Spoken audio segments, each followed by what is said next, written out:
오늘 말씀은 사도행전 6장 8절부터 15절까지의 말씀입니다.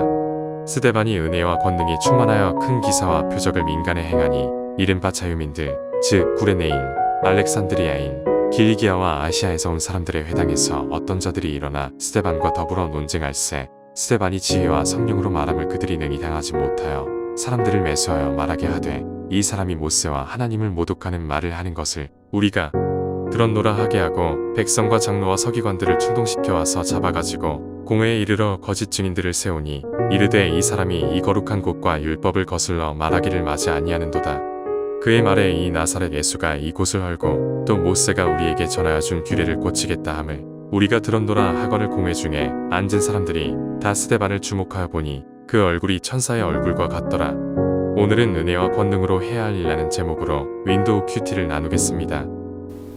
초대교회 사도들의 복음 전파로 인해 교회 인원이 굉장히 많아졌습니다. 말 그대로 대부흥이 일어났습니다. 삽시간에 늘어난 교회의 규모와 성도들로 인해 사도들만으로는 그들을 감당하기 어렵게 되었고, 그래서 사도들이 고안해낸 것이 바로 조직이었습니다. 마치 모세의 장인 이두로가 모세에게 100부장 10부장을 만들어 관리하게 하라고 한 것처럼 초대교회도 조직을 결성하게 됩니다. 그렇게 나온 제도가 바로 집사 제도였습니다. 사도들은 복음 사역에 힘쓰고 집사들은 구제 사역에 힘썼습니다. 각자 분야에 전담이 되어 사역을 하니 교회는 더욱 하나님의 말씀에 집중하며 세상을 변화시키는 사역을 잘 감당할 수 있게 되었습니다. 그렇게 선출된 집사 중 한 사람인 스데반에 대해 사도행전은 더 구체적으로 다루고 있습니다. 오늘 본문 6장 8절에 스데반에게 은혜와 권능을 충만하게 주셨다라고 이야기합니다. 그 지혜와 성령으로 예수 그리스도의 생명복음을 전하니까 많은 사람들이 주님께로 돌아오는 열매를 맺었습니다. 더 많은 사람이 예수님께 돌아오는 부흥의 역사가 일어나게 되었던 것이죠. 동시에 한편의 사람들에게는 미움을 받게 되었습니다. 사도행전 6장 12절, 백성과 장로와 서기관들을 충동시켜 와서 잡아가지고 공회에 이르러. 이상하지 않습니까? 올바른 사역, 올바른 마음으로 하나님만 섬기고 하나님만 따르던 스데반 집사에게 왜 시기와 미움이라는 열매가 맺혀지게 된 걸까요? 사탄은 악한 영입니다. 세상이 악한 상태를 유지하고 싶어 하죠. 그러나 예수님의 구원 사역으로 세상과 나의 영혼을 깨끗하고 선하게 변화시키는 이 과정이 사탄에게는 너무나 마음에 들지 않은 일입니다. 최선을 다해 우리가 주님께로 변화되는 것을 막아냅니다. 그렇기 때문에 우리가 주님을 믿고 세상을 변화시키는데 사탄이 강하게 방해하고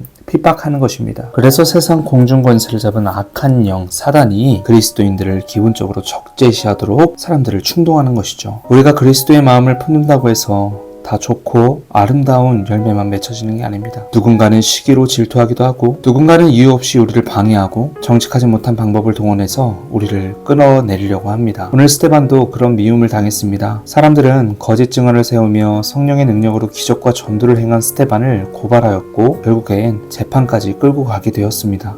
스데반 집사로서는 굉장히 억울한 상황이었습니다. 예수님을 하나님이라 칭한다면 신성모독으로 바로 돌팔매질 당하여 죽을 텐데, 이상하게도 스데반은 예수 그리스도의 복음을 증거하는데 조금도 두려워하지 않고 있습니다. 그는 그 상황에서 자신을 변호할 수도 있었습니다. 교인들도 많아졌으니 그들에게 도움을 구하며 보석금을 마련하여 풀려날 수도 있었습니다. 그런데 스데반이 선택했던 방법은 굉장히 놀랍습니다. 끝까지 자신이 할 일을 하는 것이었습니다. 바로 예수 그리스도의 생명복음을 전하는 일을 멈추지 않았다라는 것입니다. 많은 사람들이 예수님을 믿는 목적이 이 땅에서의 성공하기 위해서라고 생각합니다. 세상의 주인 되시는 하나님이 큰 축복을 내려주셔서 이 땅에 성공하고 부귀 영화를 누리는 것, 이것을 예수님을 믿는 이유로 삼는 사람들이 많이 있습니다. 그러나 그리스도를 믿는 목적이 이 땅에서의 성공이었다면 스데반 집사님은 지구상 최고의 실패자로 이름을 남겼을 것입니다. 고생만 하다가 사람들에게 재판을 당하고 죽게 되는데 이게 아름다운 인생이라고 할 수 있겠습니까? 절대 성공이라고 할 수